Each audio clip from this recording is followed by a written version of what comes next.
The wind was a blade. It came down from the high peaks with a sound like a sharpening stone, carrying a cold so deep it felt like it could freeze the marrow in a man's bones.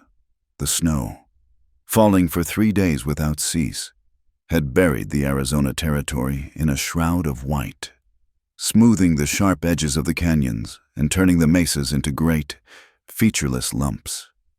It was the winter of 1874, a hungry winter that drove the deer from the high country and made the wolves bold.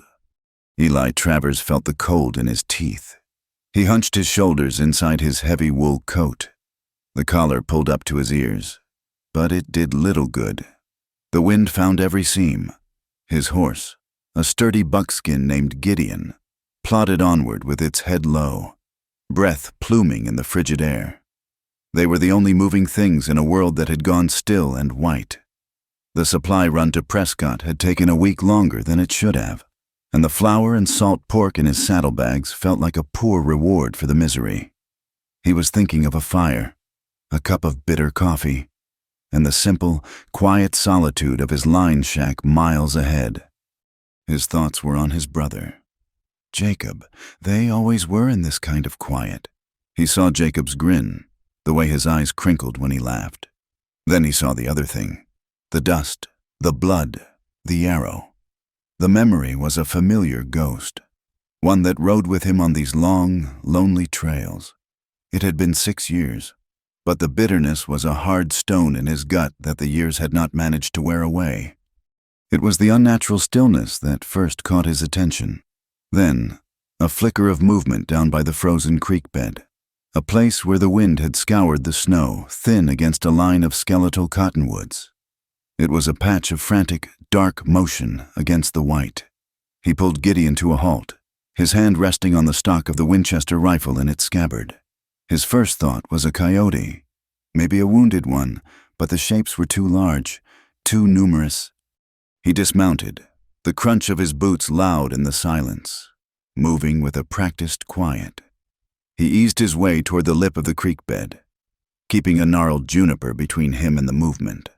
The wind bit at his exposed cheeks. He peered over a low branch, and the sight sent a jolt through him. Wolves, a pack of 6, maybe 7. They were gaunt, their ribs showing even through their thick winter coats, their movements jerky with desperation. They were not howling, but snarling, a low, guttural sound of single-minded hunger. And in the center of their circle, her back against the frozen trunk of a dead cottonwood, was a girl. She was Apache. Her long, black hair was a tangled mess, whipped by the wind. Her dress was torn, a simple doeskin garment that offered no protection from the cold. Her feet were bare, blue against the snow, and blood from a gash on her calf had frozen into a dark, ugly crust. In her hands, she clutched the splintered half of a spear, its tip long gone, holding it like a club. She was not screaming. Her face, smudged with dirt and fear, was set in a mask of defiance. She met the yellow eyes of the circling wolves without flinching, a cornered animal preparing to sell its life dearly. Eli did not think. He reacted. The rifle felt like an extension of his arm. He raised it, sighted on the ground just in front of the lead wolf's paws, and squeezed the trigger.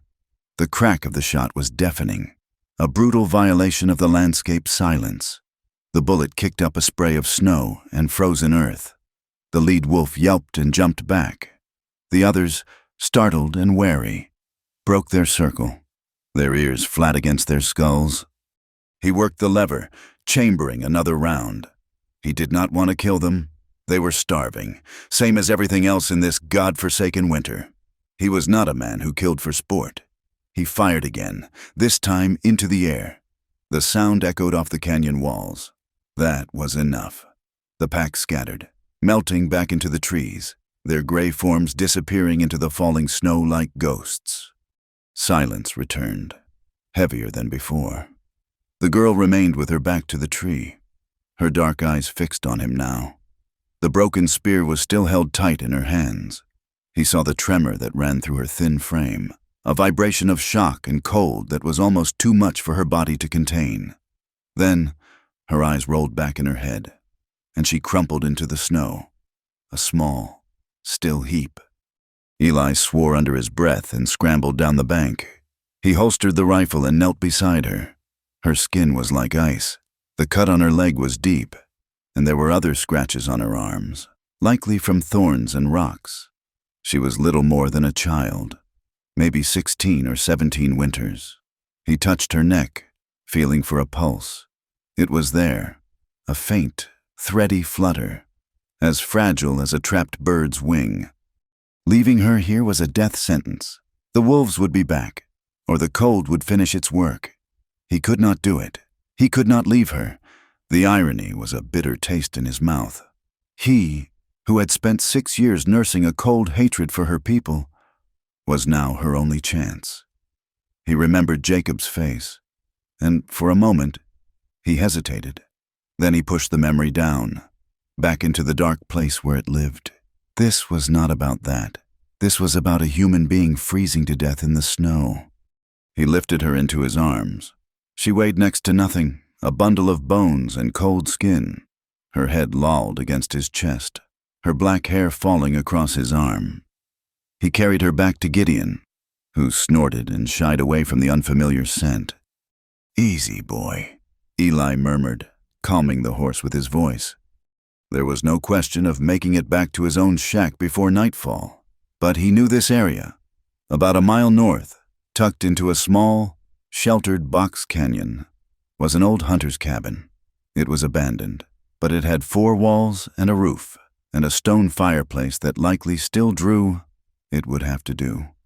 He draped the girl as best he could over the saddle, mounted behind her, and urged Gideon forward. Her body was a cold, limp weight against him, and with every step the horse took, he felt the chill of her seeping through his coat, a cold that had nothing to do with the weather. The cabin was as he remembered it, a single small room of rough-hewn logs, chinked with mud that had long since dried and crumbled. The door hung on one leather hinge, but it was shelter. Inside, it was dark and smelled of dust, pine rot, and the faint memory of wood smoke. He laid her down gently on the packed earth floor, on top of his own bedroll, which he spread out first. He worked quickly, his movements economical. He gathered dry wood from a small pile left against the back wall, found a few splinters of kindling, and soon had a small, struggling fire going in the stone hearth. The flames were weak at first, but they were a promise of warmth. He turned his attention back to the girl, in the flickering orange light. He could see her more clearly. Her face was fine-boned, with high cheekbones and a strong jaw. Even pale and unconscious, there was a strength in it. He took his canteen and a clean rag from his saddlebag. He gently washed the dirt and dried blood from the gash on her leg. It was a nasty cut, but it had stopped bleeding. He found a small flask of whiskey in his pack, poured a little onto the rag, and cleaned the wound as best he could. She did not stir. He tore a strip from one of his spare shirts and bandaged it tightly. He checked her for other injuries, his hands moving with a detached, clinical purpose. There were bruises and scrapes everywhere. Her bare feet were raw and blistered. He rubbed them between his hands, trying to force some warmth back into them, the whole time feeling like a hypocrite. He hated what her people had done. Yet here he was, tending to one of them with a care he had not shown anyone in years. He sat back on his heels, watching her breathe. The fire was growing stronger now, casting dancing shadows on the log walls. He fed it more wood, and the small room began to fill with a welcome, smoky warmth. Hours passed. He brewed coffee, the smell filling the cabin, and ate a piece of dry jerky, his eyes never leaving the girl on the floor. It was near midnight when she finally stirred. Her eyelids fluttered open, and she made a small, soft sound in the back of her throat. He moved closer, kneeling beside her again. Her eyes were dark pools in the firelight, confused and clouded with fever. "Easy now," he said, his voice low and rough from disuse. "You're safe." She stared at him, her gaze unfocused. She tried to sit up, but a wave of dizziness sent her falling back. He put a hand on her shoulder to steady her. "Water," she whispered. Her voice was a dry rasp. Her English was broken, heavily accented, but clear enough. He held the canteen to her lips, and she drank greedily, some of the water spilling down her chin. When she was done, she lay back, her breathing shallow. "Where?" she began, her eyes darting around the small cabin. "Hunter's cabin," he said. "You were in the snow. Wolves." The memory seemed to surface in her eyes. A flicker of the same fierce defiance he had seen by the creek returned, followed by a wave of fear. She shivered, a deep, racking tremor that shook her whole body. The fever was taking hold. He felt her forehead. It was burning. He pulled the heavy wool blanket from his bedroll over her, tucking it in around her shoulders. He spent the rest of the night tending the fire and placing damp, cool rags on her forehead. She drifted in and out of consciousness, murmuring in her own tongue, the words strange and musical in the quiet cabin. A few times, she spoke in English. "Cold," she would whisper. "So cold." He found himself talking to her, his voice a low rumble. He told her about his horse, about the long winter, about nothing at all.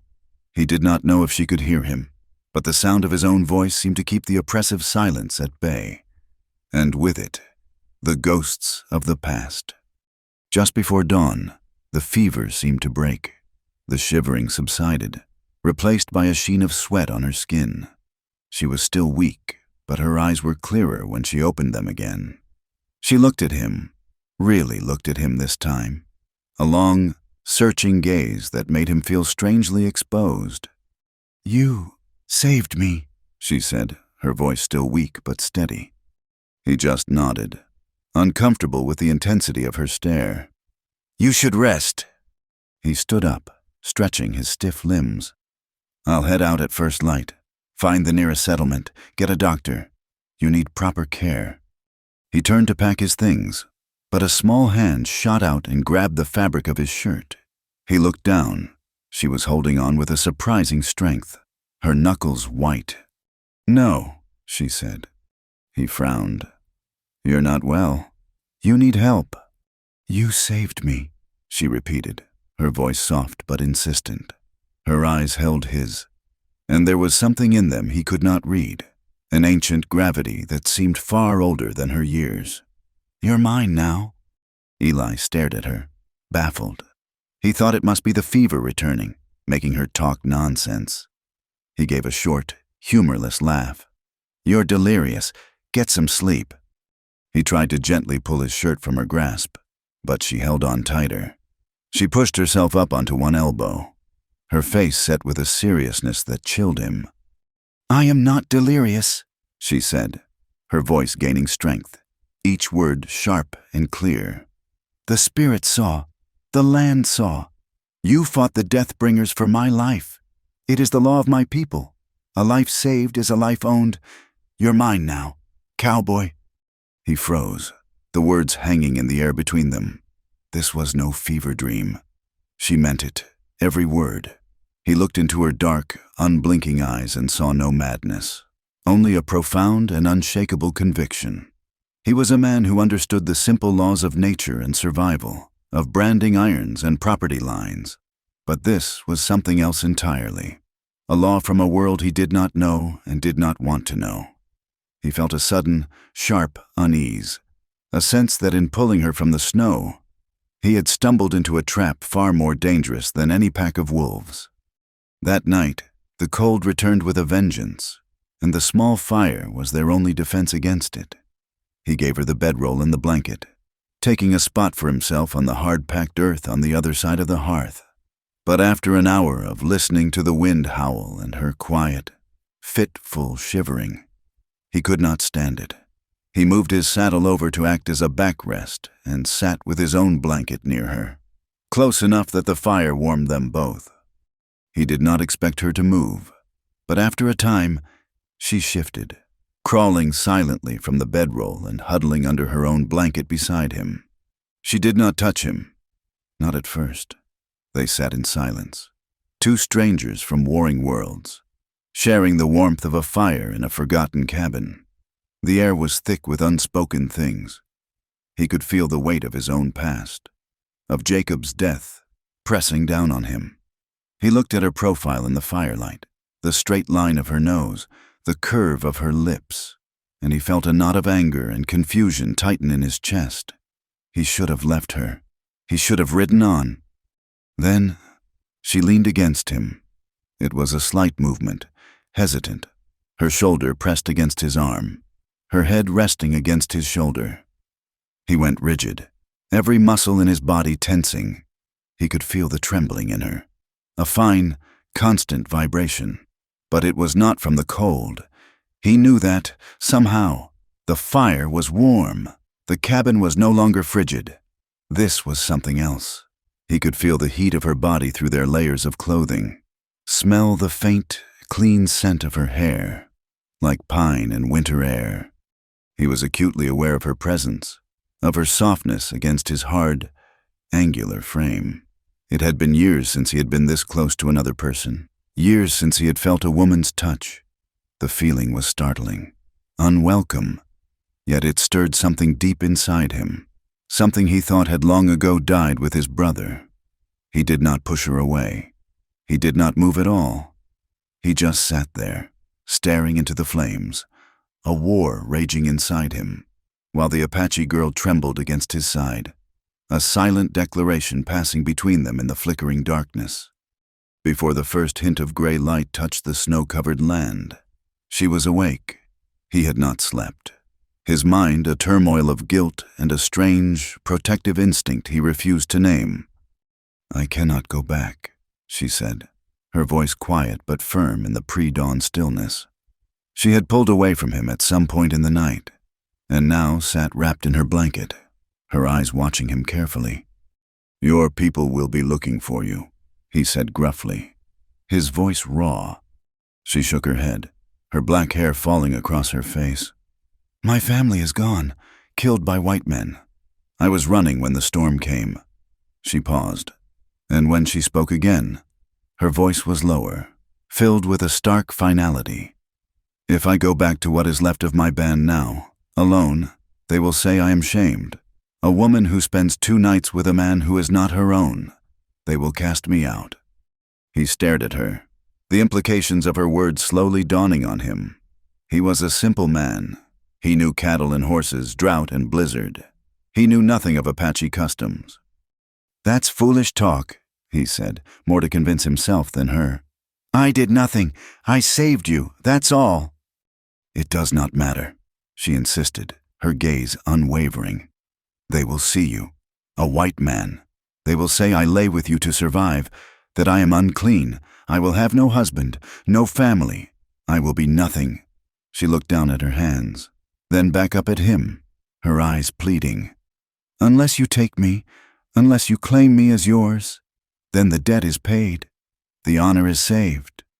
He stood up abruptly, turning his back to her. He could not look at her. He ran a hand through his hair, his mind reeling. Take her, claim her. It was insane. She was Apache. The word itself was a curse in his world, a word synonymous with blood and fire and the loss of his brother. To bring her with him would be to invite scorn, hatred, danger. It would be a betrayal of Jacob's memory. "I can't," he said, the words tasting like ash. "I won't." He felt a light touch on his hand. He looked down. Her small, slender fingers were resting on his calloused ones. Her touch was not demanding, but it was steady, a silent anchor in the swirling chaos of his thoughts. "I am Kaiva," she said softly. He did not answer. He did not pull his hand away. He just stood there, a man trapped between a past he could not escape and a future he could not imagine. As the first light of a new day began to filter through the cracks in the cabin walls. In the end, he did not agree, but he did not refuse. He simply packed his saddlebags in the gray, frozen light of dawn, his movements stiff and deliberate. There was no clear path forward in his mind, only a single, stubborn fact. He could not leave her to die. He had already intervened. The choice had been made the moment he fired his rifle. He found a pair of his thickest wool socks and gave them to her. She pulled them on, the gray wool bunching around her thin ankles. It was not enough. He took out his knife and a spare piece of leather he kept for repairs, while she watched in silence. He cut and shaped the leather, his hands clumsy with the cold, slowly fashioning a pair of crude, oversized moccasins. He used an awl and sinew to stitch them together, his brow furrowed in concentration. He did not look at her, but he felt her eyes on him the entire time. When he was done, he handed them to her without a word. She took them, her fingers brushing his, and the brief contact was like a spark in the frigid air. He helped her onto Gideon's back, then swung up behind her. She was a small, straight-backed presence in front of him. He draped his own heavy coat over her shoulders.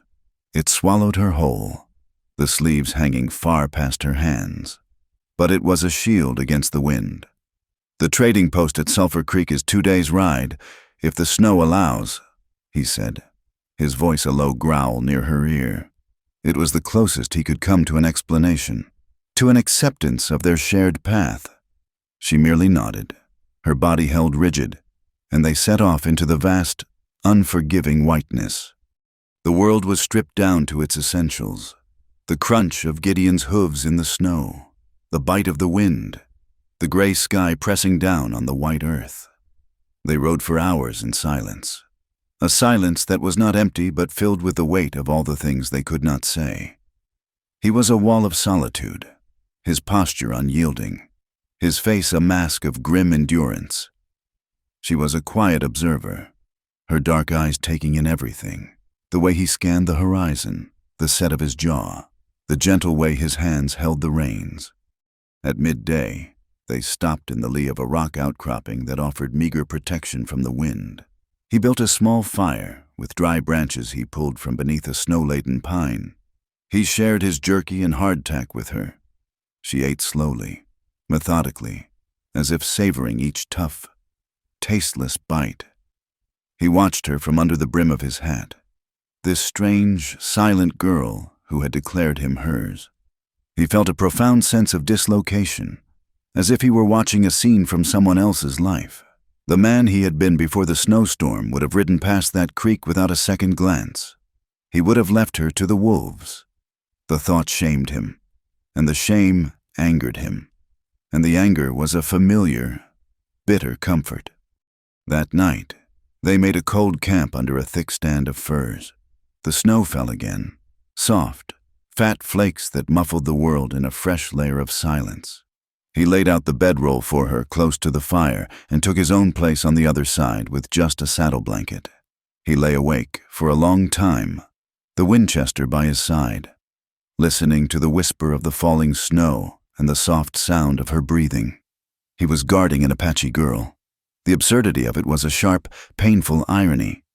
He thought of Jacob, of the stories he had heard of their savagery, the brutal, senseless raid that had stolen his brother's life. He squeezed his eyes shut, but the images were there, burned into his memory. Yet, when he looked across the dying flames at the small figure huddled in his bedroll, he saw no monster. He saw only a girl, alone and cold, and a confusing ache started in his chest. The next day, she began to talk. Her voice was soft, hesitant at first, the broken English like stones she was carefully choosing from a riverbed. She did not speak of her declaration in the cabin, but of the life that had come before it. "My people, we lived by the crooked river," she began, her gaze fixed on the snowy path ahead. "Good land. The spirits were happy there." Eli did not respond, but he listened. His silence was a space she could fill. "Then the soldiers came. They said the land was not ours. They said we must go to the reservation. A bad place, a dying place." She paused, and he could hear the tremor in her voice. "My father said no. He was a proud man. He said the spirits gave us that land. He would not leave it." She fell silent for a long while after that, and he thought she was done. But as the sun began its slow descent, painting the western sky in pale shades of orange and pink. She spoke again. The other men came later, not soldiers, white men with hard eyes and long guns. They came at night. There was fire, shouting. Her voice broke, and she stopped. He could feel a faint trembling in the body pressed against his back. He wanted to tell her to stop, to not speak of it. He did not want to hear it, but he said nothing. He just kept Gideon moving at a steady, plodding pace. "My mother, she hid me in the rocks by the river," Kaiva whispered, her voice so low he could barely hear it over the wind. "She told me to be quiet, to be a stone. I watched from the darkness. I saw everything. They killed my father, my mother, my little brother." She took a shuddering breath. "I was the only one left. I ran for days. Then the snow came, and the wolves." He closed his eyes. The story settled inside him, a cold, heavy weight. It was a mirror image of his own grief, a story of fire and blood and loss, told from the other side. His hatred for her people was a simple, clean thing, a pillar of his life for 6 long years. But her words complicated it, muddied it. The world was no longer black and white, but a confusing, painful shade of gray. He did not offer words of comfort. He had none to give. He did not speak of Jacob. To do so would be to draw a line in the snow between them, a line of blood and blame. So he just listened, and his silence, his simple, unwavering attention, was a greater gift than he could ever know. It was the first time anyone had listened to her story without judgment, without turning away. It was enough. It was everything. On the 3rd day, they reached the ridge overlooking Sulphur Creek. Eli felt a surge of relief. The trading post was a rough place, run by a grizzled old prospector named Silas, but it meant 4 solid walls, hot food, and a chance to figure out what to do next. He could leave her there, perhaps pay Silas to see she got to a reservation or a mission. He could finally be free of this burden. He pulled Gideon to a halt at the top of the ridge. The valley spread out below them, a bowl of white, but where the trading post should have been, there was only a black, ugly scar against the snow. A few skeletal, charred timbers pointed at the sky like accusing fingers. A thin plume of smoke still curled from the ruin, a sign the fire had been recent. "No!" Eli breathed, his relief turning to ice in his veins. The silence of the valley was absolute. There were no signs of life, no tracks. Save for those of scavenging coyotes, the place was dead. Kaiva made a small sound beside him, a soft intake of breath. They were stranded. The nearest town was another week's ride, a journey they were not equipped to make. Their supplies were nearly gone, and the sky to the north was turning a dark, bruised purple, promising more snow. He turned Gideon away from the ridge, his mind racing. He had to find shelter. And soon, he remembered a series of caves in the limestone cliffs a few miles to the east. It was their only chance. He urged the horse into a trot, the urgency a cold spur in his side. They found the cave just as the first flakes began to fall. It was not large, a dark mouth in the side of the cliff, but it was deep enough to be dry and out of the wind. He built a fire just inside the entrance, the flames pushing back the encroaching darkness and the bitter cold. The snow came down in a thick, silent curtain, sealing them inside their stony refuge, cutting them off from the rest of the world. They ate the last of the jerky and the final piece of hardtack. The food was gone. The future was a blank, white wall of snow. The fire crackled and spat, its light casting their shadows long and dancing on the cave walls. They sat on opposite sides of the fire, wrapped in a silence that was now heavier than ever, thick with fear and uncertainty. Eli stared into the flames, his thoughts a tangled mess. He felt responsible for her. The feeling was new, and it sat uncomfortably alongside the old bitterness. He had brought her here, to this dead end. He had failed. He felt the ghost of Jacob watching him from the shadows, his expression unreadable. He did not know how long they sat like that. The storm raged outside, the wind howling around the mouth of the cave. Then He felt a presence beside him. He looked up. Kaiva had moved from her side of the fire and was kneeling in front of him. Her face was illuminated by the firelight, her dark eyes searching his. She looked so young, so vulnerable. Yet there was a strength in her gaze that defied her circumstances. She reached out a hand, her fingers cool and gentle, and touched his cheek. Her touch was hesitant, questioning. She traced the line of his jaw, his skin rough with days of stubble. He did not move, did not breathe. He was frozen, caught in the intensity of her gaze. She leaned closer, and her lips brushed against his. The kiss was as soft as a falling snowflake, tentative and innocent, but then she pressed closer, and the kiss deepened, becoming something else entirely. It was fierce, desperate, a silent outpouring of all the fear and grief and loneliness that had been trapped inside her. It was the kiss of a survivor, of a woman claiming the one thing left to her in a world that had taken everything else. He pulled back, his whole body recoiling as if burned. "No," he rasped, the word torn from his throat. The face of his brother flashed in his mind, clear and sharp as a shard of glass. Jacob, laughing, covered in dust from a long day's ride. Jacob, lying in the dirt, the feathered shaft of an Apache arrow protruding from his chest. The guilt was a physical thing, a crushing weight that threatened to suffocate him. This was a betrayal. This was a violation of his brother's memory. She was one of them, the people who had left him to walk through the world alone. He looked at Kaiva. Her face was etched with confusion and hurt. She had offered him the only comfort she possessed, and he had thrown it back at her. Tears welled in her eyes, shining in the firelight before tracing silent paths through the grime on her cheeks. And in that moment, the carefully constructed walls of his hatred began to crumble. He saw not an Apache, not an enemy, but a girl who had lost as much as he had, a girl who was just as broken, just as alone. He saw her pain, and it mirrored his own. Something inside him snapped, the years of bitterness, the lonely nights, the silent, aching grief. It all gave way to a powerful, overwhelming need. A need to connect, to feel something other than loss, to find a moment of warmth in the endless, freezing winter of his soul. He reached for her, his hands tangling in her long, black hair. He pulled her to him and kissed her, his mouth covering hers with a desperate, hungry force. The kiss was not gentle.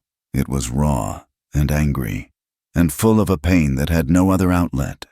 He kissed her with all the fury of his grief, and she kissed him back with all the ferocity of her will to survive. He laid her down on the sandy floor of the cave, on the rough wool of his bedroll. Their movements were urgent, wordless. He pulled away the heavy coat, the rough spun shirt, and she helped him with the buttons on his own clothes, her fingers trembling but sure. The firelight flickered over their skin, casting them in shades of orange and gold. For the first time, he saw the scars on her back, thin white lines against her brown skin, and a wave of protective tenderness washed over him, extinguishing the last embers of his anger. They came together under the weight of his coat, their bodies seeking warmth and solace in a world that offered none. It was not gentle or tender. It was a collision of two lonely, wounded souls, a desperate, primal act of forgetting and of finding. There were no words, only the whisper of skin against skin, the harsh sound of their breathing, the crackle of the fire. It was forbidden. It was wrong by every law his world had ever taught him. But in the heart of the storm, in the isolation of the cave, it felt like the only thing that was real, the only thing that made sense. It was a moment of pure, untamed life in the face of so much death. And as their bodies moved together, something old and broken inside both of them began to heal. Afterward, they lay in the quiet, their limbs tangled, their breathing slowly returning to normal. The storm still howled outside, but inside the cave, there was a profound stillness. He stared up at the dark, uneven ceiling, his mind blessedly empty. Kaiva lay with her head on his chest, her hair spread out across his skin. He could feel the steady, rhythmic beat of her heart against his ribs. She stirred, lifting her head to look at him. Her eyes were clear, the tears gone.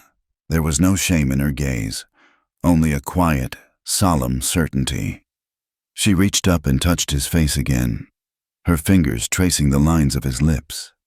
"Now," she whispered, her voice soft and full of a strange, ancient peace. "Now I am not shamed." She settled back down, her head finding the hollow of his shoulder, and he felt her lips move against his skin as she spoke the final words. "You are mine, I am yours." The morning came with a cruel and silent clarity. The storm had passed, leaving the world outside the cave pristine and blindingly white under a pale, washed-out sky. Inside, the air was cold, the fire reduced to a bed of glowing embers. The tension was a living thing, more suffocating than the smoke had been. Eli sat up, his bare shoulders instantly prickling with the chill. The memories of the night rushed back, not with warmth, but with a searing, complicated shame. He looked at Kaiva. She was already awake, sitting on the other side of the dead fire, methodically braiding her long, black hair. She was dressed, her movements calm and deliberate. There was no trace of fear or regret in her expression, only a quiet, unnerving serenity. She met his gaze, and her dark eyes held a new light, a look of possession that was both terrifying and absolute. To her, a pact had been sealed, a law of spirit and flesh had been fulfilled. For Eli, the harsh light of day had brought back all the old ghosts. She was Apache. The word echoed in the silent corners of his mind, a drumbeat of hatred and grief. The people who had taken Jacob, who had ripped his world in two. Last night, in the dark, she had been a woman, a fellow survivor, a source of desperate, forbidden warmth. This morning, she was the embodiment of his deepest conflict. He was a man at war with himself, and the enemy was sleeping in his bedroll. He dressed quickly, avoiding her eyes. He could not reconcile the man who had tended her wounds with the man who despised her people. He could not reconcile the memory of her skin against his with the memory of his brother's blood in the dust. Every gesture was stiff, every movement a denial of the intimacy they had shared. Kaiva seemed oblivious to his turmoil. She packed the few remaining items with an efficiency that surprised him. When he stomped outside to saddle Gideon, she followed, carrying the bedroll. She did not speak, but her presence was a constant, silent statement. "We are together now." It was a statement he could not yet accept. They set off into the newly silent world. The snow was deep, making travel slow and arduous. The silence between them stretched for miles, no longer the shared quiet of companions, but the heavy, charged silence of two people bound by an act that one celebrated and the other regretted. Eli rode with his back ramrod straight, his jaw tight, a chasm of his own making between his body and hers. It was late in the afternoon when he saw them, far in the distance. Crawling across a vast, open flat was a small train of two canvas-covered wagons, accompanied by a handful of outriders. Smoke curled from a stovepipe on one of the wagons, a fragile gray ribbon against the immense white landscape. Settlers. His first feeling was a profound, gut-wrenching relief. It was a lifeline, a way out. He could get food, supplies, maybe news of a safe route to a town. He could hand her over, find someone to take her to a reservation, and walk away from this whole impossible situation. He could go back to his life, to his simple, uncomplicated solitude. "Stay here," he ordered, his voice harsher than he intended. He pulled Gideon to a halt behind a small rise topped with snow-dusted junipers. "Don't let them see you." Kaiva slid off the horse's back without a word. Her eyes questioned him, a flicker of hurt in their depths, but she obeyed, melting back into the shadows of the trees. He took a deep breath, schooling his features into a neutral mask, and urged Gideon forward. As he drew closer, He saw they were a family group, hard-bitten and wary. The men who rode alongside the wagons held their rifles loosely but ready. Their faces were grim, chapped by the wind. Their eyes narrowed with the constant suspicion of the frontier. A woman with a tired, careworn face peered out from the front of the lead wagon. Eli raised a hand in the universal sign of peace. "Howdy," he called out, stopping Gideon a good 20 yards away. "Just looking for some help. My supplies were lost in the storm." An older man with a thick graying beard and cold blue eyes rode forward, his rifle resting across his saddle horn. He looked Eli up and down, taking in his worn coat, his tired horse, his empty saddlebags. "This is a hard season to be caught unprepared," the man said, his voice a low rumble. "Tell me about it," Eli replied, forcing a grim smile. "Name's Eli Travers. I was headed for my shack up near the Verde River when the storm hit." "Jebediah Cole," the man said, not offering a hand. "We're forted up for the winter at a new settlement down south. We lost some stock to wolves and were out hunting. Found nothing?" His eyes scanned the landscape behind Eli. "You alone?" "Yes," Eli lied, and the word felt like a stone in his throat. "Been alone for a week." He was about to ask if he could trade some work for a meal when a movement over his shoulder caught his eye. It was Kaiva. She had stepped out from behind the junipers, a small, solitary figure against the snow. She must have grown worried, or perhaps she did not trust him to speak for them both. Her sudden appearance sent a jolt of pure dread through him. Jebediah's eyes followed his gaze. The man's face, already hard, turned to granite. His hand tightened on his rifle. "Well now," he said, his voice dropping to a dangerous whisper. "Looks like you lied, Travers." Another rider, a younger man with a sallow face, spurred his horse forward. He squinted at Kaiva, his expression shifting from suspicion to a kind of vicious recognition. "I know her," he spat. "I swear to God. Pa, that's one of them. She was with the band that hit the Miller homestead 2 months back. I saw her face in the firelight." The air went dead still. The friendly, if wary, tension of a moment before vanished, replaced by something cold and murderous. The other men leveled their rifles. The woman in the wagon ducked back inside, her face pale with fear.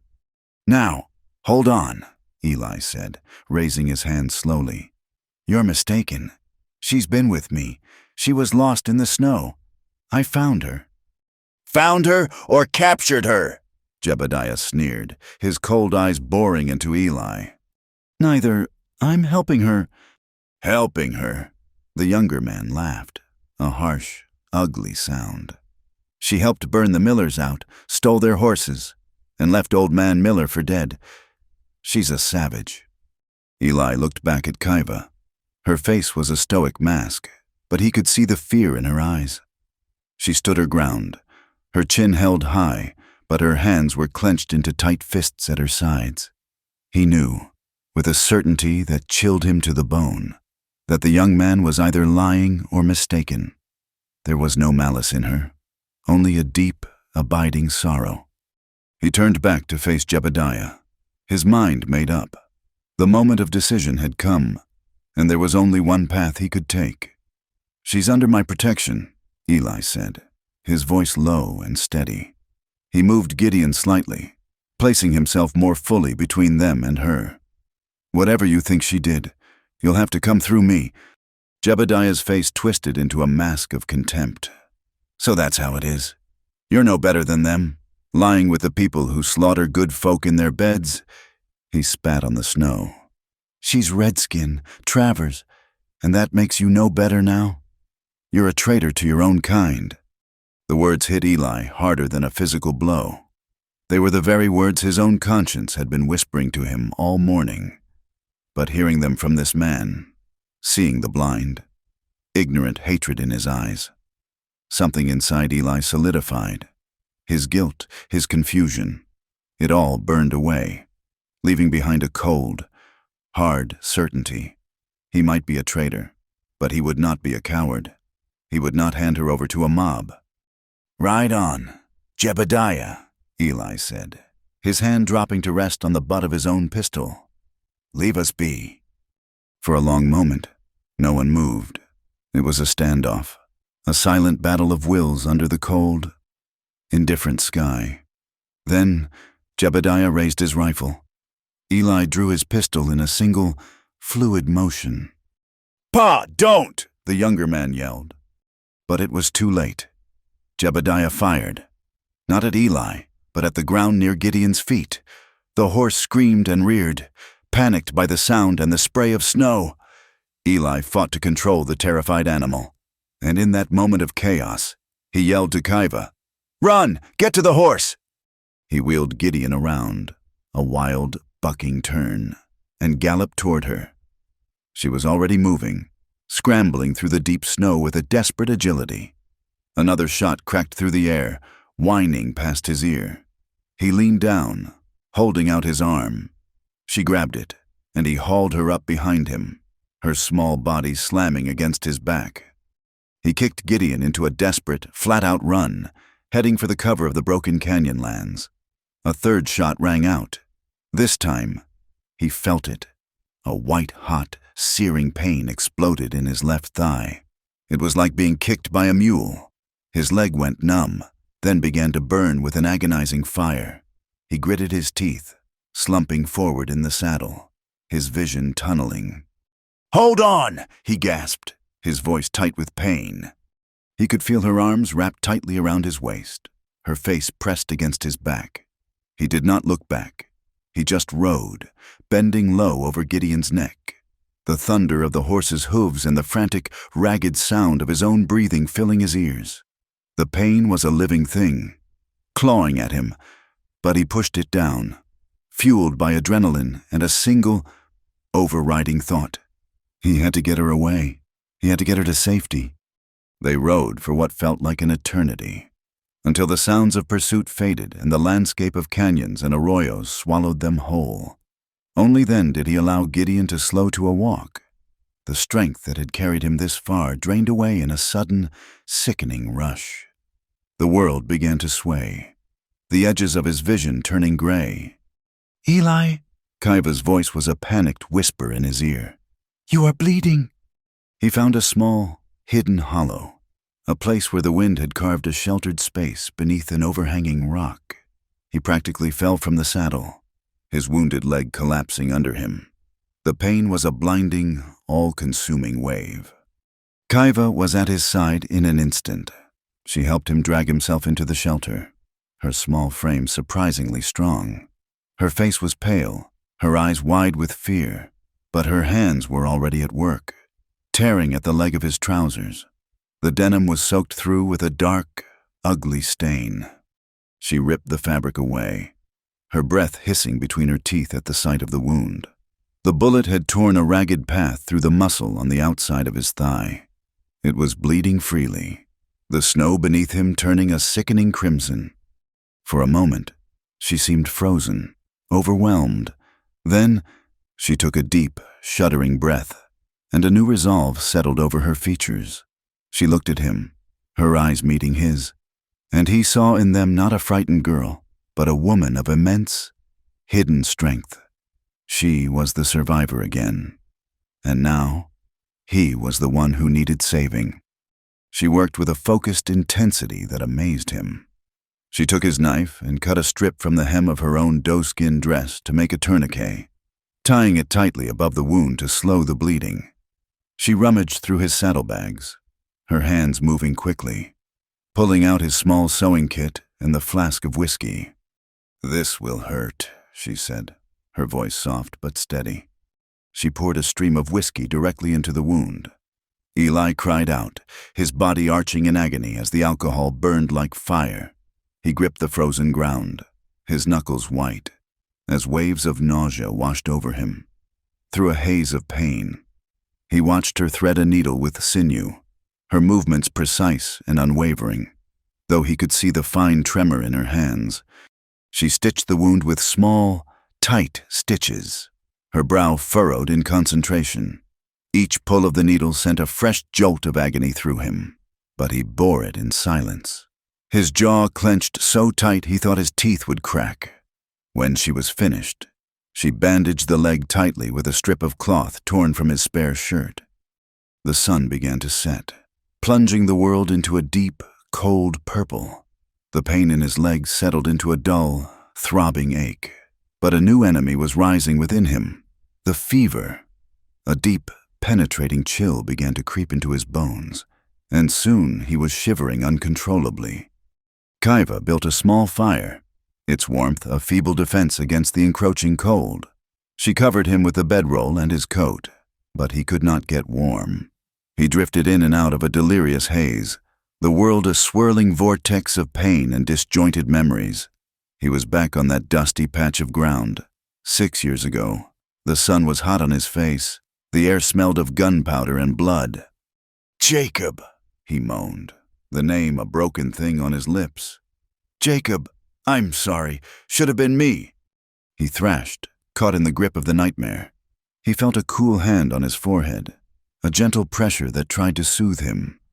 "Shh," a soft voice whispered through the fog. "Rest now." He saw his brother's face, grinning at him, then fading, replaced by the stoic, accusing faces of Jebediah and the other settlers. Traitor, the word echoed in his mind.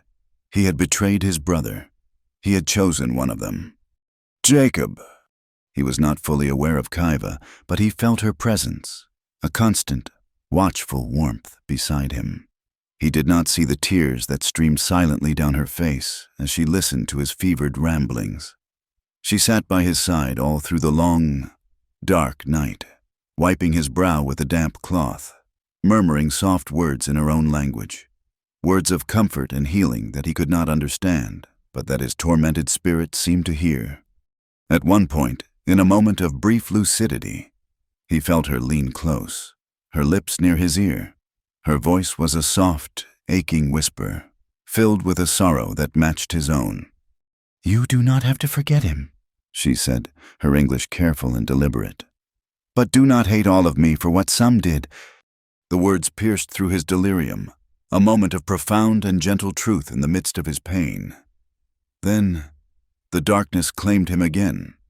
He woke to the pale, gray light of dawn. The fire was a pile of white ash. The world was utterly still. The fever had broken. He felt weak, hollowed out, but his mind was clear. The pain in his leg was a steady, throbbing ache, a brutal reminder of the day before. He turned his head, and his breath caught in his throat. Kaiva was there, curled on the ground at his feet, her head resting on her arms. She was fast asleep, her face smudged with dirt and tear tracks, her expression one of utter exhaustion.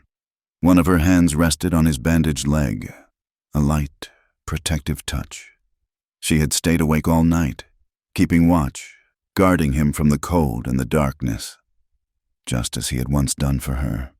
He looked at her, this girl from a world he had been taught to hate, this woman who had stitched his flesh and soothed his fevered soul.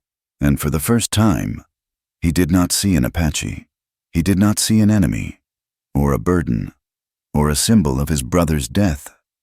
He saw Kaiva, and he knew, with a certainty that settled deep in his bones, that he was no longer alone. The slow, agonizing retreat of winter gave way to a hesitant spring. The sun, a stranger for many months, began to show its face, and its weak warmth was enough to start the great thaw. The world began to weep, the snow shrinking and the frozen creeks groaning as water. The lifeblood of the land began to move again. For Eli, the thaw was happening both outside and in. The journey from the rock shelter was a slow, painful ordeal. He could not ride for more than an hour at a time before the throbbing in his leg became unbearable. They walked for miles, Eli leaning heavily on a makeshift crutch, Gideon trailing behind them like a faithful dog. In this reversal of roles, Kaiva became the guide. She found the paths of least resistance, her eyes reading the landscape in a way he never could. She led him, supported him, and never once complained about the slow pace his injury forced upon them. The debt between them was shifting. rebalancing with every painful step he took. After a week of slow travel, they found it tucked away in a small valley, protected by a stand of ancient cottonwoods. Was an abandoned ranch house. It was a skeletal structure, its windows like vacant eyes, its porch sagging like a weary sigh. A stone chimney stood solid at one end, but sections of the roof had collapsed, leaving the interior exposed to the elements. It was a place haunted by a forgotten life, but to Eli and Kaiva, it was a sanctuary. "We stay here," Kaiva said. It was not a question. She looked at his pale, sweat-sheened face, at the way he favored his wounded leg. "You need to rest, to heal." Eli wanted to argue. His instinct was to keep moving, to put distance between them and the memory of Jebediah Cole's posse.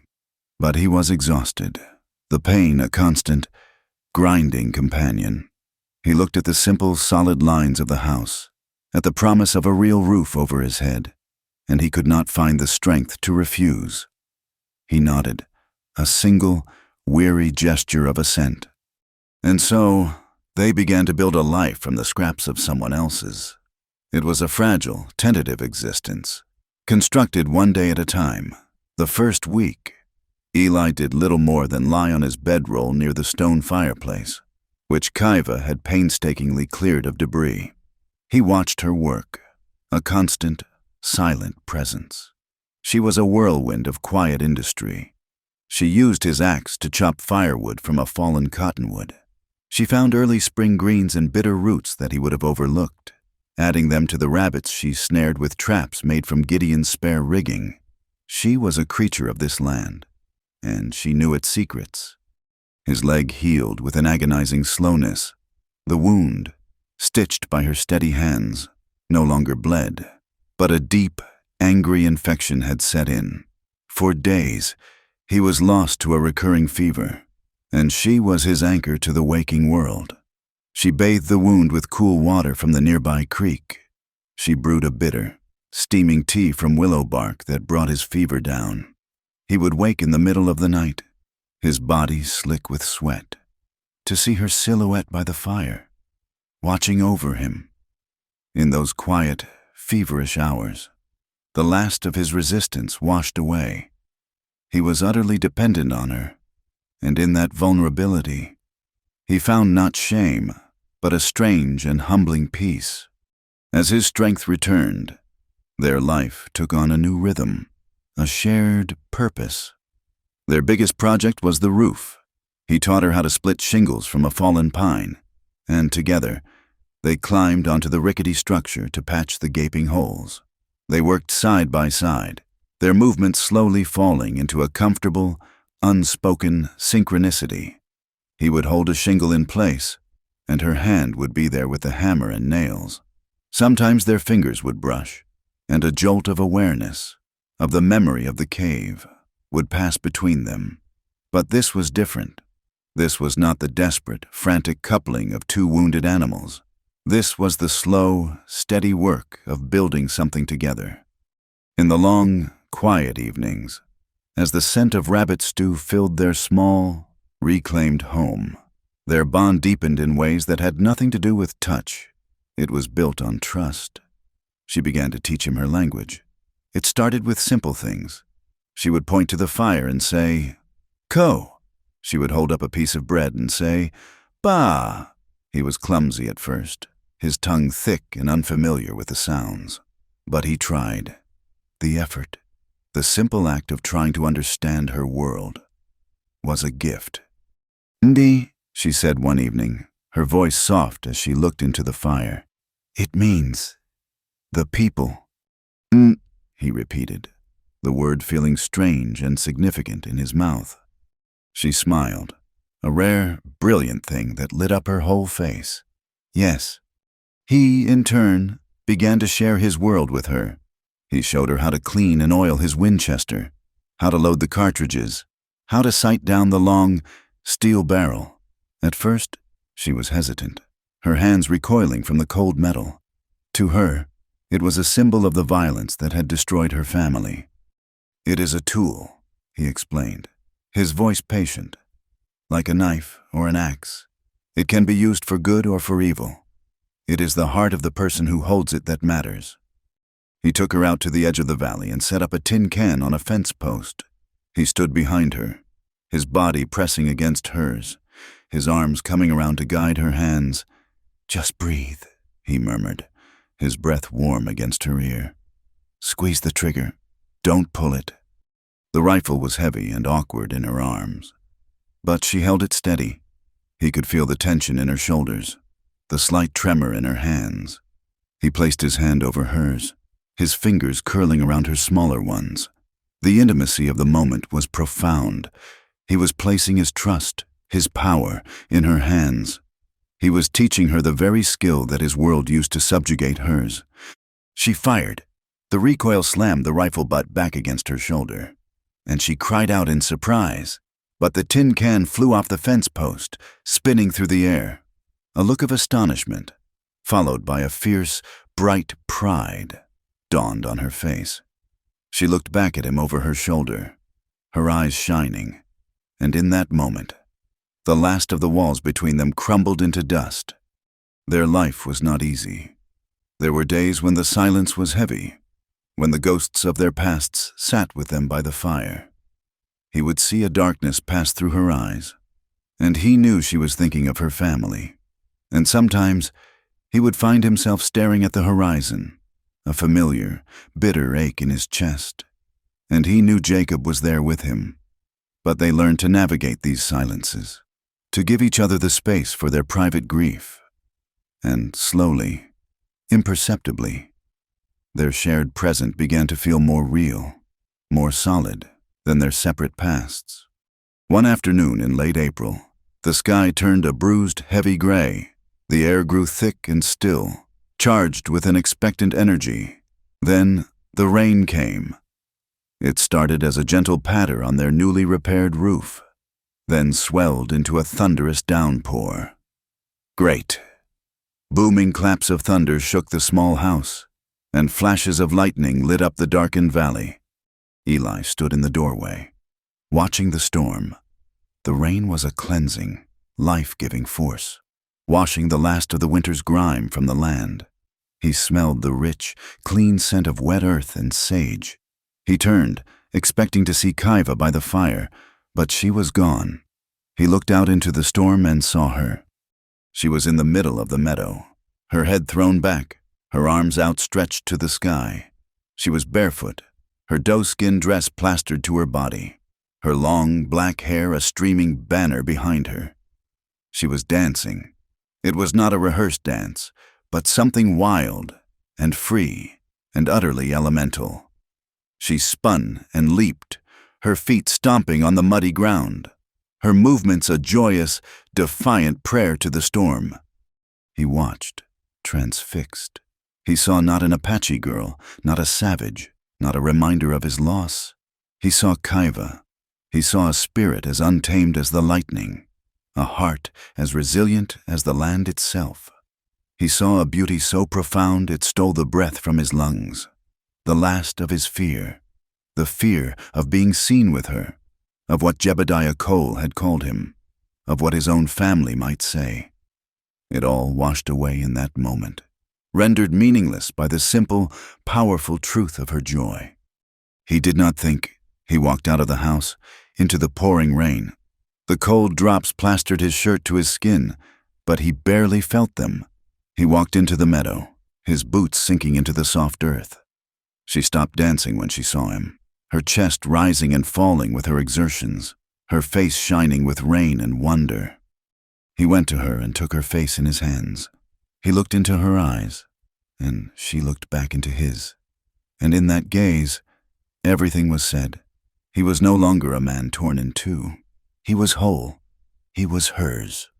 A great clap of thunder rolled across the valley, shaking the very ground beneath their feet.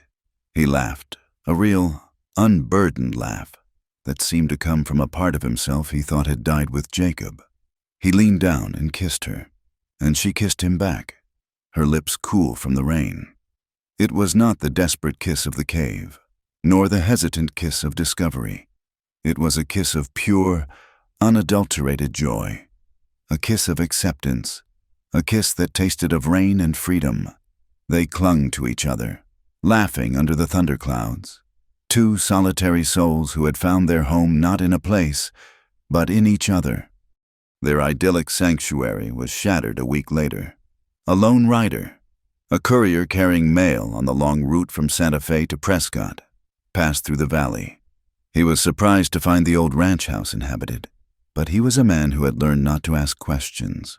He shared their fire for a night, and in the morning, before he left, he handed Eli a folded, travel-stained letter. "This has been following you for months, I reckon," the courier said. "The postmaster in Prescott gave it to me. Said if I saw a man matching your description, I should pass it on." Eli took the letter, his heart sinking. The handwriting was his father's, a severe, spidery script he had not seen in 6 years. He had not spoken to his father since the day he buried Jacob. Their shared grief had not brought them together, but had instead forged a canyon of silence and blame between them. He waited until the courier was gone before he opened it. Kaiva watched him, her expression unreadable. He broke the wax seal, his hands trembling slightly, and read the stark, unforgiving words. "Elijah, I am dying. The doctor gives me a month, perhaps less. Your mother's already gone. There are matters of the ranch to settle. A man's duty is to his blood and his name. Come home to Texas. Do your duty. Your father, Silas Travers." The letter was just like his father, cold, demanding, devoid of any real affection. Yet the words struck him with the force of a physical blow. I am dying. He was torn. A part of him, the bitter, wounded part, wanted to burn the letter and forget it ever existed. His father had shown him little kindness, had blamed him in his silent, stoic way for not being there when Jacob was killed. But another part of him, a deeper, older part, felt the pull of blood and duty. He was the only son left. He sat by the fire for hours, the letter in his hand, the words blurring before his eyes. Kaiva sat with him, her silence a comforting presence. Finally, as twilight settled over the valley, he looked at her. "My father is dying," he said, his voice rough. "He has sent for me, in Texas." She nodded slowly, her eyes searching his. "You will go." "We will go," he said, the decision solidifying as he spoke the words. He could not leave her. He would not leave her. The life they had built here, fragile as it was the only life he wanted. "I will not leave you." A shadow passed over her face, a flicker of fear and deep-seated sorrow. She reached out and took his hand, her fingers lacing with his. "Eli," she said, her voice barely a whisper. "Your world, it is not this valley. Your people, they will not see me like you do." "I will protect you," he promised fiercely, squeezing her hand. "I will not let them harm you. You are mine. I am yours. That is the only law that matters now."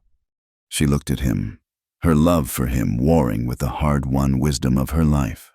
She knew the hatred that men like Jebediah Cole carried in their hearts. She knew that the world beyond their small, hidden valley was not a safe place for a woman of her people, and certainly not for a white man who had chosen to love one. But she saw the resolve in his eyes, the fierce, protective love that had been forged in snow and blood and fire. And so she simply nodded, a silent acceptance of their shared fate. "Then we will go," she said. 2 days later, they rode east, away from their sanctuary, away from the only place they had known peace. They rode toward a past he had run from, toward a future that was as uncertain and threatening as a distant storm cloud. He held fast to his promise, a shield against the fear in his own heart, but he did not know, could not know, how deep the hatred ran in his own kin, or that the greatest danger they would face would not be from strangers with guns, but from the quiet, poisoned whispers of his own blood. The long ride to Texas was a journey through changing worlds. The stark, vertical beauty of the Arizona canyons flattened into rolling plains, the sharp scent of pine and rock giving way to the smell of dust and dry grass. For weeks, They rode through a land that grew progressively tamer, the wilderness slowly receding, replaced by fences, small homesteads, and the rutted tracks of wagon roads. With every mile they traveled east, Eli felt the comfortable solitude of their valley slipping away, replaced by the familiar weight of a life he had tried to leave behind. The Travers Ranch was not a simple homestead. It was an empire built on cattle and grit, sprawling across thousands of acres of Texas grasslands. The main house was a formidable two-story structure, painted a stark white that glared in the afternoon sun, surrounded by a legion of barns, corrals, and bunkhouses. It was a place of rigid order, a fortress of prosperity and tradition. As they rode up the long, dusty lane, ranch hands stopped their work, their face turning from curiosity to suspicion to outright hostility as their eyes fell on Kaiva.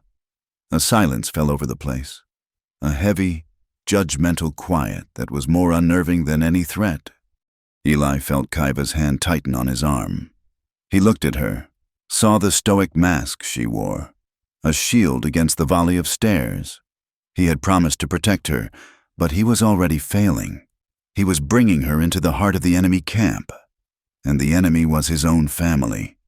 A woman came out onto the wide porch, wiping her hands on an apron. She was thin and severe, her face a roadmap of grief. It was Sarah, his brother Jacob's widow. Her eyes, once soft and full of laughter, were now hard, narrowed against the pain of her life. She looked at Eli, and for a fleeting moment, a flicker of something like relief crossed her face. Then her gaze shifted to the woman seated behind him, and her expression froze, hardening into a mask of pure, unadulterated hatred. She said nothing, only turned on her heel and disappeared back into the dark interior of the house. Inside, the house was cool and dark, smelling of lemon oil, old wood, and a faint, cloying scent of sickness. Portraits of grim-faced ancestors stared down from the walls, their painted eyes following them. A young boy, no older than 5, with Jacob's bright blue eyes, peeked out from behind a doorway, his face a mixture of fear and fascination. Before a hand snatched him back into the shadows, that would be Daniel, the nephew Eli had never met. Sarah reappeared. "He's in his room," she said, her voice brittle. She did not look at Kaiva, did not acknowledge her existence. "He's waiting for you." "Sarah, this is Kaiva," Eli said, his voice strained. Sarah's eyes finally met his, and they were filled with a cold fire. "I know what she is," she said, her voice dripping with venom. She turned her back on them and walked toward the kitchen. Eli led Kaiva up the grand, creaking staircase. The silence of the house was deafening. His father's room was at the end of the hall. The door was ajar. He pushed it open and stepped inside. Kaiva, a silent shadow behind him. The room was dark, the heavy curtains drawn against the light. His father, Silas Travers, was a shrunken figure in a massive 4-poster bed, a pale ghost lost in a sea of white linens. The formidable, iron-willed man who had carved a ranch out of the unforgiving Texas soil was gone, replaced by this frail, skeletal creature. But his eyes, when they opened, were the same. They were sharp, intelligent, and filled with a cold, unyielding authority. "So, you came," Silas rasped, his voice a dry rustle of leaves, his eyes fixed on Eli, and on Eli alone. He looked straight through Kaiva as if she were made of glass, as if she were nothing more than a trick of the light. "I got your letter, Father," Eli said. "Took you long enough," Silas said, his gaze unwavering. "Your duty is here, this ranch. It will be yours. Jacob is gone. It falls to you." He coughed, a deep, rattling sound that shook his frail frame. "There is work to be done, a name to carry." Eli stood frozen, the weight of his father's expectations settling on him like a shroud. This was what he had run from. The duty, the name, the life that had been chosen for him. "Father," Eli began, his throat tight. "I brought someone with me. Her name is Kaiva." Silas's eyes did not waver. He continued to stare at Eli, his expression unchanged. He gave no sign that he had heard, no indication that there was another living, breathing soul in the room. The dismissal was absolute, a calculated act of cruelty that was more profound than any insult. He was erasing her. "We will speak more tomorrow," Silas said, his voice growing weaker. "Leave me. I need to rest." He closed his eyes, a silent, final command. That evening was the beginning of the siege. At the dinner table, Eli and Sarah sat in a thick, choking silence. A plate was set for Kaiva, but it remained empty. The servants, a pair of nervous Mexican girls who usually scurried about with a quiet efficiency, moved as if she were invisible. They filled Eli's glass, offered Sarah more bread, but they never once looked in Kaiva's direction. She sat with her back straight, her hands in her lap, her face a mask of serene indifference. But Eli could feel the tension radiating from her, the immense effort it took to maintain that composure. He wanted to scream, to shatter the suffocating silence, but he felt trapped, paralyzed by the weight of his own history in this house. Later that night, the final blow came.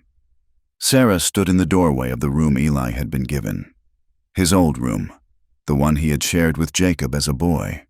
"She can't stay in here," Sarah said, her voice flat and cold.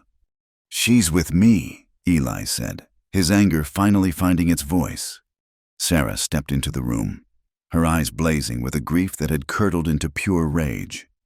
"Is she?" she hissed. "Is she with you, or are you with her? Have you forgotten what they did?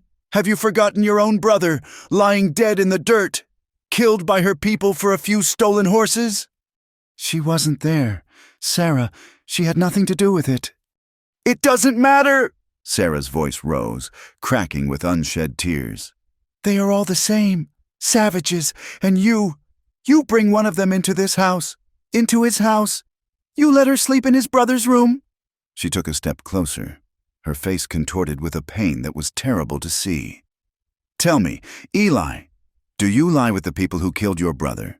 Does it make you forget?" The question was a knife in his gut, twisting into the deepest, most conflicted part of his soul. He had no answer for her, nothing that could soothe her pain or justify his own heart. He saw the doubt reflected in her eyes, the very same doubt that had been gnawing at him since he'd first laid eyes on that letter. Was love enough? Was it enough to conquer this mountain of grief, to wash away the stain of so much blood? For the first time, he did not know. Kaiva was given a small, windowless storage room at the back of the house, a space with a narrow cot and a single, threadbare blanket, when Eli tried to protest, to insist she stay with him. She placed a hand on his arm, her touch a silent plea. "Do not fight this battle." He saw the exhaustion in her eyes, the weary resignation of a lifetime spent enduring such hatred. So he relented, and the shame of it was a bitter, metallic taste in his mouth. He lay awake in his childhood bed, alone for the first time in months. The physical distance between him and Kaiva was a chasm. He could hear the quiet sounds of the house settling around him, but all he could feel was her absence. He was home, but he had never felt more like a stranger. The walls of his own family were closing in, and he was beginning to doubt if their love could survive in this airless, poisoned place. The tragedy struck 3 nights later. A dry, hot wind had been blowing from the plains for days, rattling the window panes and making everyone's nerves raw. Eli was jerked from a restless sleep by a sound he had not heard in years, the frantic, desperate clang of the ranch's fire bell. He was out of bed in an instant, pulling on his boots and trousers. The night sky outside his window was a terrifying, flickering orange. Shouts echoed from the yard below. He ran downstairs and burst out onto the porch. The big hay barn, the oldest structure on the ranch, was a raging inferno. Flames licked at the sky, and a thick, black column of smoke billowed into the wind. carrying with it a shower of glowing embers. Ranch hands were forming a bucket brigade from the water trough, a futile, desperate effort against the sheer fury of the blaze. The heat was immense, a physical force that drove them back, and then he heard the scream. It was Sarah, her voice a raw shriek of pure terror. "Daniel, my boy, he's in there!" Eli's blood ran cold. He saw her fighting against two ranch hands who were holding her back, her face a mask of horror as she stared at the burning barn. "He went to see the new litter of puppies," she screamed. "He's in the tack room." The men looked at the barn, then at each other, their faces pale with fear in the firelight. The main doors were a solid wall of flame. The roof was beginning to groan, threatening to collapse at any moment. It was a suicide mission. And then he saw her, Kaiva. She appeared at the edge of the chaos, her long hair flying in the hot wind. She took in the scene in a single, sweeping glance. The fire, the panicked men, the screaming mother. Her eyes, honed by a life of survival, saw what the others did not. Around the side of the barn, high up, was a small hayloft door, not yet consumed by the flames. She did not hesitate. Before Eli could even call her name, she was moving. She ran not toward the fire, but toward a tall stack of wooden crates near the side of the barn. With the fluid grace of a deer, she scrambled up the crates, her small, light body moving with a speed and agility that left the other men standing in stunned silence. She reached the top, paused for a barest fraction of a second, and then leaped, catching the edge of the hayloft opening and pulling herself inside. She disappeared into the smoke. The world seemed to stop. The only sounds were the roar of the fire and Sarah's terrified sobs. Eli stood frozen, his heart a block of ice in his chest. He watched the hayloft door, praying, bargaining with a god he had long ago abandoned. It felt like an eternity. The roof groaned again, a long, terrible sound of surrender. Then, a small figure appeared in the opening. It was Kaiva. She was blackened with soot, her dress singed, and in her arms, she clutched the small, coughing form of his nephew. She lowered the boy down to the waiting arms of a ranch hand, who snatched him and ran toward his mother. But Kaiva was not safe. A section of the roof near the loft gave way with a deafening crash, showering her with sparks and burning debris. She cried out, a sharp, piercing sound of pain, and for a moment she faltered, her grip on the doorframe slipping. Eli's heart stopped, but she held on, her body trembling with effort. She swung her legs out and dropped, falling the last 10 feet to the ground in a crumpled heap. Eli ran to her, his legs pumping, his lungs burning. He reached her side and knelt, gathering her into his arms. She was conscious, her eyes wide with shock and pain. He looked at her hands. They were a raw, blistered mess, the skin blackened and peeling away from the flesh. She had used them to shield the boy, to beat back the flames, to hold on to the burning wood. He carried her back to the house, pushing past the stunned, silent crowd. Sarah was on the porch, clutching Daniel to her chest, her face a mixture of relief, shame, and a dawning, horrified respect. Her eyes met Eli's over Kaiva's head, and for the first time, she saw the Apache girl not as a symbol of her loss, but as the savior of her son. The hatred in her face was gone, replaced by a complex, painful confusion. He laid Kaiva on the big bed in the master guest room, the one she should have been given from the start. The doctor was sent for, but Eli did not wait. He worked with a gentle, focused desperation, cleaning the terrible burns as best he could, his hands shaking. He wrapped them in clean linen, his heart aching with every pained whimper she made. He sat by her bed for the rest of the night, long after the doctor had come and gone, long after the barn had collapsed into a smoldering ruin. The house was silent again, but it was a different kind of silence now, one filled with shock and a grudging, unspoken awe. Kaiva drifted in a painful, restless sleep. in the pale, pre-dawn light. She stirred, her eyes fluttering open. She looked at him, and he saw the agony she was trying to hide. And in that moment, his own carefully constructed walls came crashing down. The doubt, the guilt, the fear. It was all washed away by a wave of pure, overwhelming love and a burning, terrible shame. He had brought her here. He had subjected her to this hatred. And she had responded not with bitterness, but with a courage that humbled him to his very soul. He knelt by the bed and took her uninjured arm in his hands. His shoulders shook with silent, racking sobs. He buried his face in the blankets, his voice a broken whisper. "They'll never love you like I do," he choked out, the words tearing from his chest. "They'll never see you, but I see you, Kaiva, I see you." He lifted his head, his eyes shining with tears. "I'll leave them all for you. I'll leave this place, this name, all of it. We'll go back, we'll go anywhere. Just say the word." Kaiva looked at him, her own eyes glistening with pain and a deep, profound love. A faint, tired smile touched her lips. She winced as she shifted her weight, her bandaged hands lying like broken birds on the quilt. "Eli," she whispered, her voice a dry rasp. "You already did." Before the sun had crested the horizon, they were gone. He helped her dress, his movements infinitely gentle. He lifted her onto Gideon's back, her bandaged hands resting lightly on the saddle horn.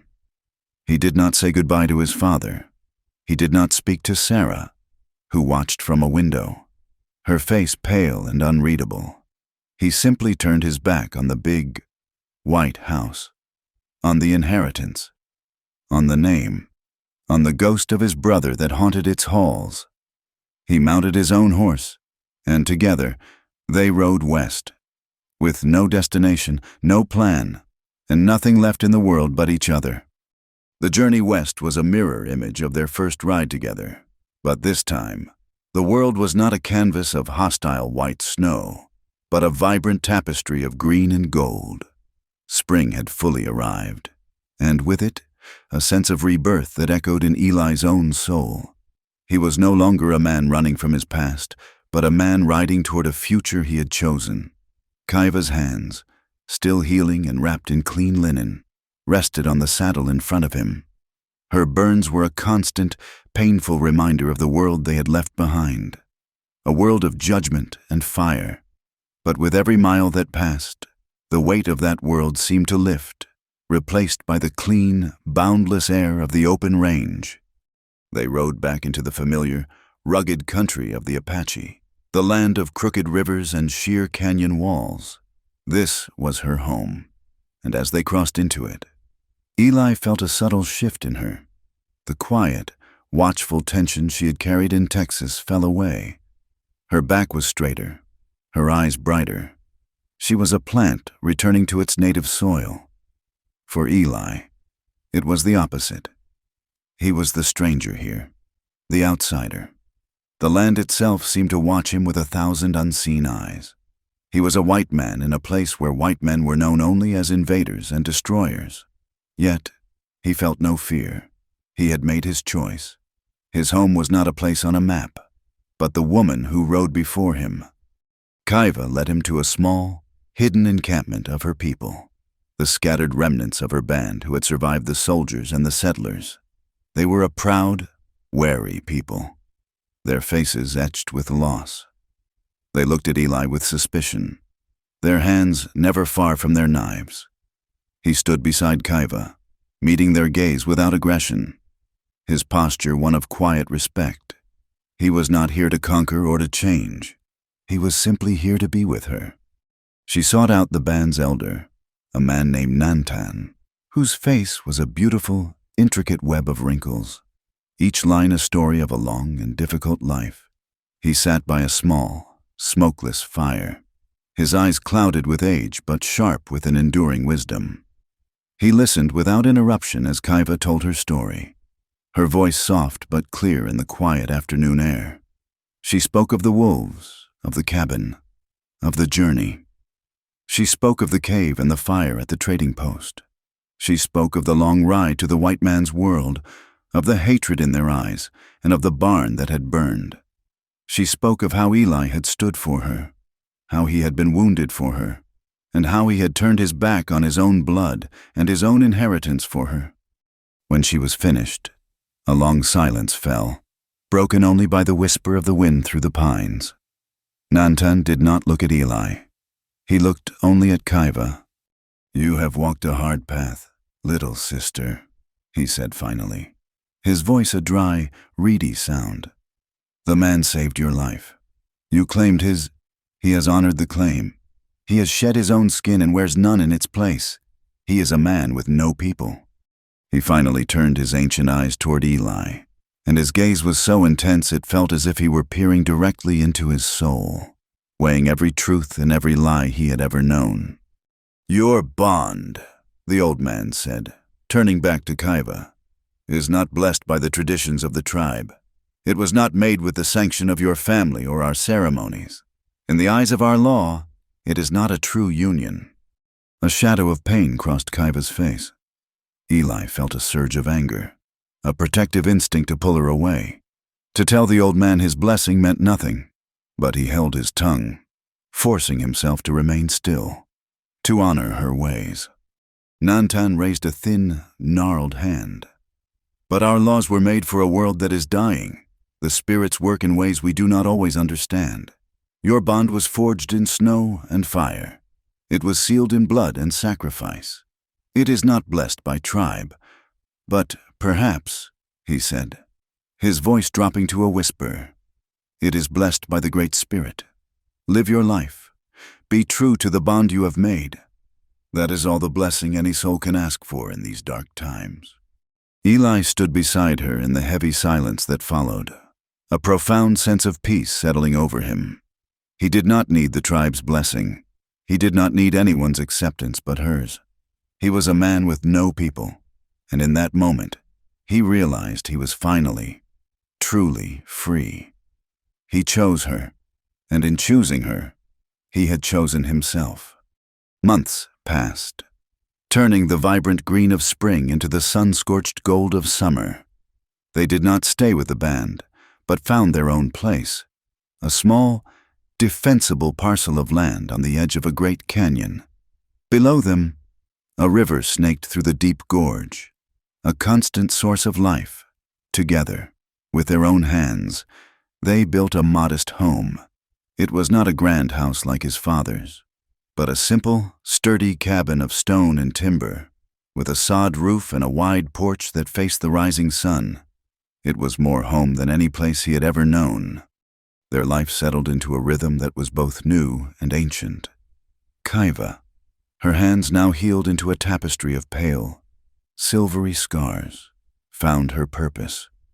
The children of the nearby encampment, fascinated by her story and the strange, quiet white man who was her husband, would come to their cabin. She taught them the old stories, the legends of the people. She showed them which roots were good for medicine and which berries were sweet to eat. She was no longer just a survivor. She was a keeper of their culture, a bridge to a past that was rapidly disappearing. Eli found his place as well.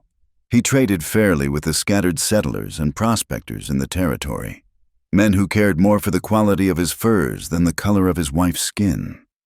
He raised a small herd of hardy cattle in a nearby pasture, his skills as a rancher providing them with a security they would not otherwise have. He was a quiet, constant presence, a man who belonged to no world but the one he and Kaiva had built together. He was respected, if not understood.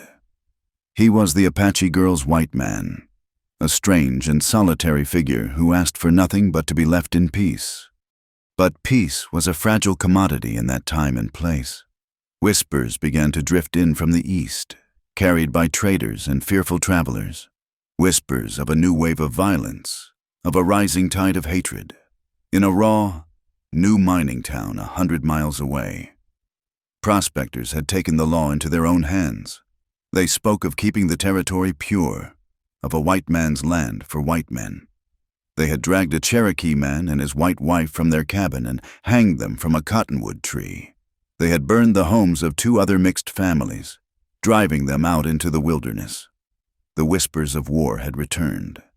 And this time, the enemy was not soldiers in uniform, but the ordinary, bitter hatred in the hearts of his own people. Eli saw the fear in Kaiva's eyes, the same fear he had seen when she faced Jebediah Cole's rifles. He began sleeping with his Winchester by the bed again. He spent his days watching the horizon, his hand never far from the pistol on his hip. Their sanctuary, their small pocket of peace, suddenly felt terribly exposed. The mob came on a moonless night in late autumn. The wind was howling down the canyon, a mournful, wailing sound that covered their approach. It was Gideon's nervous whickering from the corral that served as the only warning. Eli was on his feet in an instant, rifle in hand. He peered through a crack in the cabin door and saw them, a dozen riders, their forms dark and menacing in the faint starlight. Torches held aloft, the flames whipping in the wind. "Kaiva, get down," he said, his voice a low, urgent command. She did not get down. She rose and stood beside him, and in her hands, she held the bow he had helped her make. A quiver of arrows was slung over her shoulder. Her face, in the flickering torchlight, was a mask of calm, deadly resolve. On the small table beside her was a bowl of crushed charcoal and water. She dipped her fingers into it and drew 2 black lines across her cheeks, an ancient symbol of war and mourning.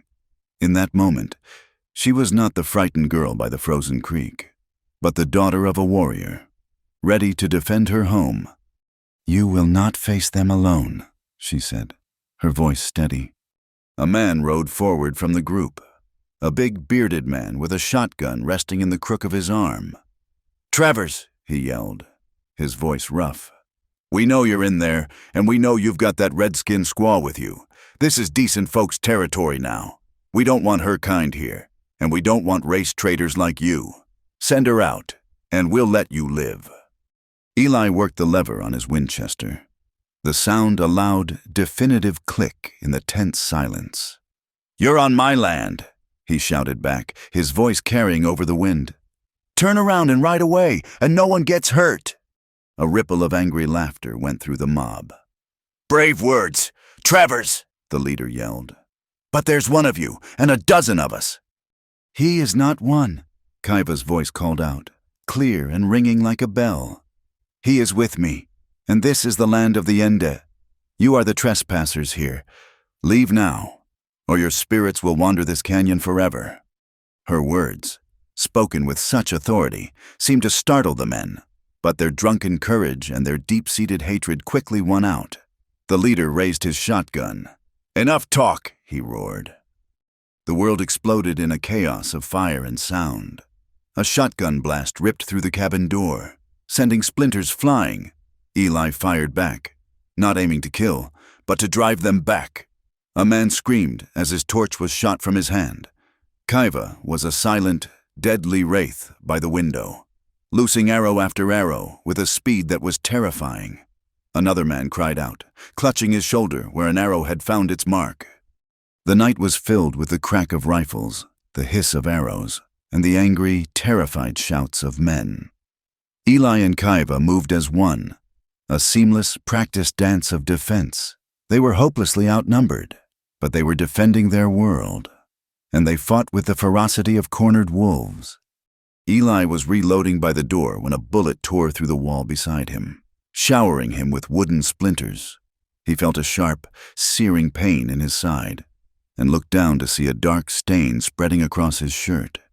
He staggered back, his breath knocked from him, a familiar, sickening wave of weakness washing over him.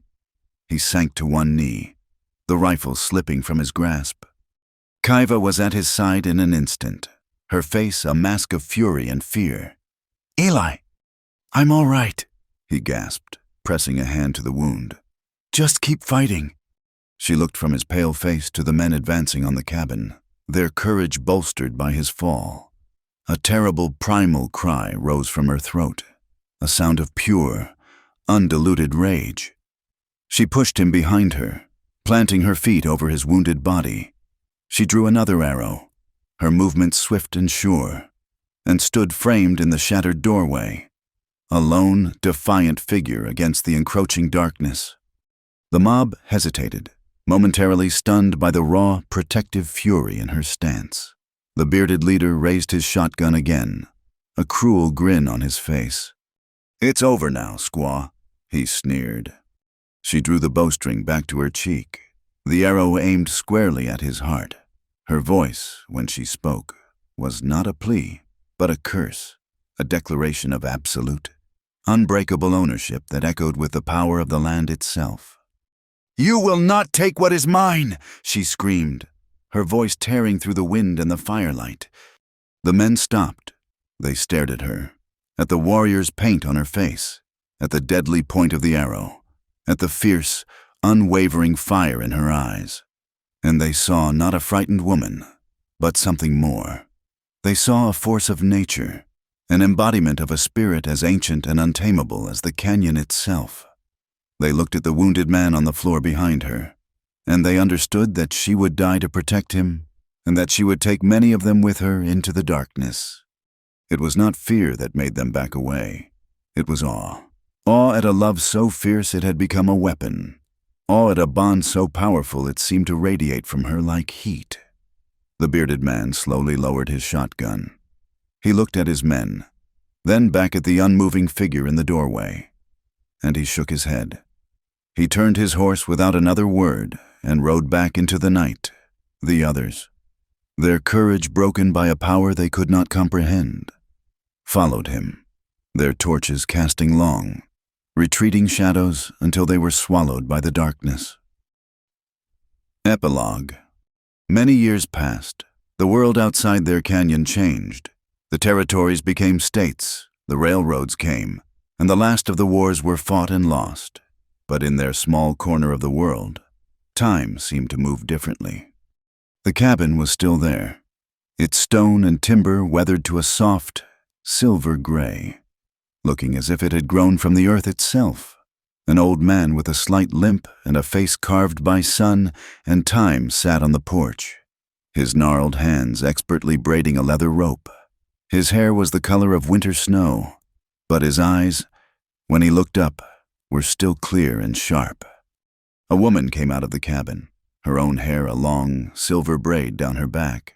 Her face was a beautiful map of her life, and her hands, though scarred and work-worn, were gentle as she placed a cup of steaming tea beside him. He looked at her, and the love that passed between them was a quiet, comfortable thing, as solid and enduring as the canyon walls. They were Eli and Kaiva, older, scarred, but still fiercely, irrevocably together. Their hands were rough, their cabin was worn, but their life was their own. As the sun began to dip below the horizon, painting the vast sky in shades of orange and violet, she sat beside him. He leaned his head against her shoulder, a gesture of a lifetime's comfort. She raised a hand and gently kissed the old, faded scar on his temple. "Even in the next life," she whispered, her voice the soft rustle of autumn leaves, "you will be mine." Thank you for listening to our story from the Wild West Campfire. Please comment with where you are listening from to connect with others. And do not forget to subscribe to our channel and share your thoughts in English.